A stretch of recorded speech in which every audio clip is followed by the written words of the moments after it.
Hi, this is Mac Daddy, and you're watching the MAK Grills channel.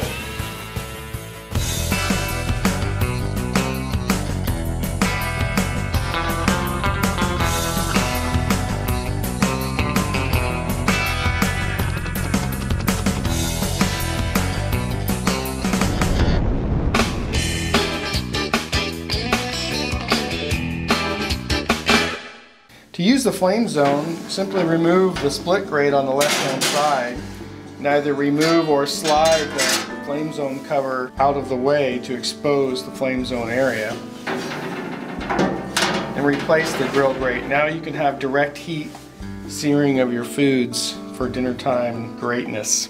To use the pellet dump door, simply open up the hopper, unscrew the hatch here, lift up the pellet dump door, make sure you have a bucket underneath to catch the pellets.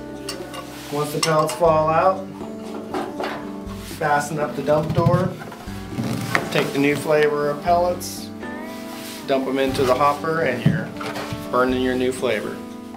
To use the warmer smoker box, simply open up the lid, place your foods right on the grate, and at the higher cooking temperatures, we'll say 300 and above in the main cooking chamber, this warmer smoker box will run about 180 degrees to keep your food serving temperature while you're cooking more food or waiting for more guests to arrive.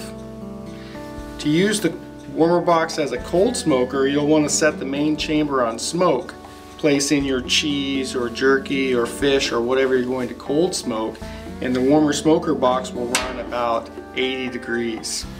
Again, that's all intended to use with the lid in the closed position.